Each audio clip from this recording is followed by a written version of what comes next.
Good morning, everybody. I hope your 3-day Labor Day weekend was a good one. I don't know how many people actually got one, considering most people are working 2 to 3 jobs or working an exorbitant amount of overtime to pay for the high cost of inflation right now. That's not what I'm here to discuss today. I don't know why I choose topics like this, these hot button topics that are making their rounds on the media. I'm here to talk about immigration and migration. Now, you're probably going to be wondering where I get my sources from. I'm going to tell you right now, I watch a lot of right-wing and I watch a lot of left-wing media. I do a lot of reading. I do a lot of watching certain commentators who are very proficient and factual in their analysis and in their job. And then I just put my own take on it, or I just tell a narrative either way. So I have a lot to unpack, so let's go. Now, I'm actually getting kind of a kick watching everything that's unfolding right now in Chicago, New York, Oakland, San Francisco, and LA right now. And I'll tell you why. Now, first off, if you want to take a stroll back just a few years back when New York was saying, we want them, we bring them in, that's inhumane, it's just not right. This is not who we are as New Yorkers. Chicago kind of did the same thing, basically. And then on top of that, they go ahead and they vote certain people into office, and this is the result. I always say you have to have patience when it comes to these things so that you can see how this whole thing will unfold and what the final narrative will be. Now, I'm going to first start by saying this. I am born and bred in California. I have grown up with immigrant families from Mexico, okay? And I can tell you right now, they were tax-paying, they didn't break laws, they were good neighbors, they were good friends, and they were good to the community. And they also applied for their citizenship, the right way. Now, let's go on down the line of all the deficits that are also coming with this. Nobody really has at least I have not seen actual accurate numbers in regards to how much of the criminality is coming into this country. I'm going to presume 5%. Okay, let's even tone it back to 2%. So you're talking, at least 100,000 people, okay? Now with that, a lot of them are not vetted. Quite a few of them actually are fleeing their countries because they're actually wanted by their own law enforcement. Everything from murder to domestic violence to pedophilia to theft to rape, you name it. Also, they have had no vaccinations. So that becomes a public health problem.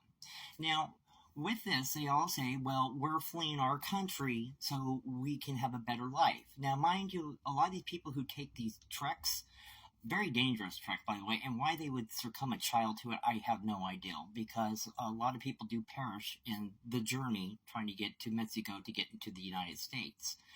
Now, what I'm also looking at is the fact that this is the problem that they're not coming across. They have been so flooded and inundated. Let's first look at their housing situation. I believe I could be wrong, you can correct me on this. I believe once you're in this country, it takes like 18 months until you can actually apply for asylum. So that would be 18 months of free rent and free food. And, your amenities and your medical and your kid's education. All on the taxpayer, of course. Oh, that's so generous of you.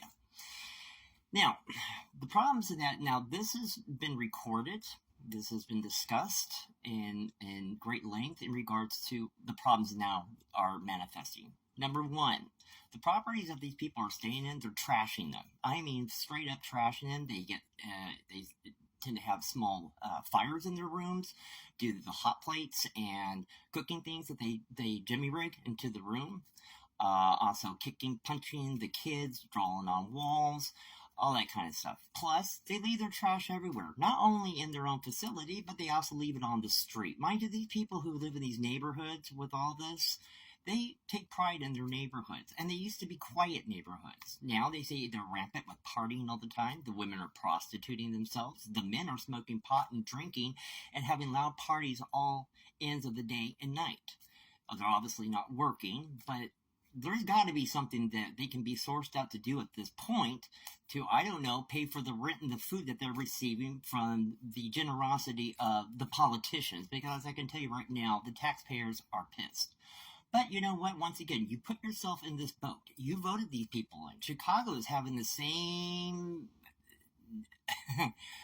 adverse reaction to all this right now. LA is also having it. Then you're talking about you have to school their children. Most public schools in the United States right now are in a deficit, okay? They do not have the money for the desk. They do not have the money for the chairs. And then mind you, the desk and the books. And then, mind you, most of these kids don't even speak English. So then you're going to have somebody who speaks Spanish. That's fine, because there's a lot of multilingual teachers, not only in LA, but in New York and Chicago, so on and so forth. Problem is, a lot of them speak very different dialects. That takes a specialist, somebody, and mind you, yeah, there's a lot of interpreters out there, but they're very expensive. By the way, they charge by the hour. I know, because being in banking, there's several times with customers, especially high-end customers, we have to be able to communicate. Now, with that being said, then we're also talking about the medical care. Once again, you need interpreters. And then they have absolutely no known immunization charts. So usually most of them are have not been immunized. Now, then you talk about now we're having this onslaught of Haitian refugees. Well, they speak French for the most part. Parlez-vous français? And this is a scary thing. This article came out a couple of years ago. I don't think it would be too hard to find, but there was only a few people who actually reported on it. That a colony in Haiti, way out from the main city of Port-au-Prince, it was several hundred miles out. It really is a reclusive community with several hundred members in it. They had actually started getting the Black Plague, and it was spreading. They actually caught it in time, thankfully, because the doctor had flown in, I believe, from the main city, and they were actually able to take care of it pretty rapidly. That's scary. The Black Plague, yes. And mind you, because of the dysentery of their countries, and I'm not talking about just Haiti, I'm talking about South America. A lot of people actually have certain communicable diseases that can affect us. They are putting us at risk. And it's a high financial burden on top of a war that seems like it will never end. And even if it did, there probably would be no resolve to it. So it's just going to be truly a dumpster fire of money, good money being thrown on top of bad money. And that's what we're at right now. Now, I personally cannot criticize the governors of Texas, Arizona, or Florida for doing what they did because they've been dealing with this for decades. We've been dealing with this for decades in California. At this point, we can't afford it. We just can't afford it. And let's be real clear here, okay? We have plenty of Americans right now, people who are born and raised here, and they are homeless and hungry. I'm sure any one of them would raise their hand for free rent and free food. Hell, I would raise my hand up for free rent and free food. But that's not an option for me. So when you look at the totality of everything that's going on right now, oh, and I do think this could get worse because New Yorkers and people who are native to Chicago have already made it pretty clear. If this does not resolve itself with the politicians and with law enforcement, then guess what? They will take care of it themselves. And I do know this because my aunt's from New York. New Yorkers and people from Chicago, they don't play. Neither does LA, depending on what section you're in, but for the most part, they don't play. And I really would hate to see what that resolve is going to be. But with that being said, you voted them in. This is your problem now.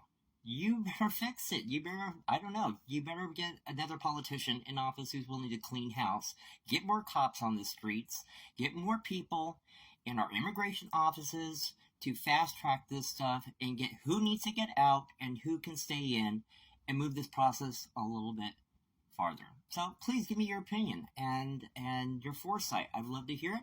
Thank you for listening. I hope you guys have a great day. Be good to yourself, be good to others, and I'll talk to you soon.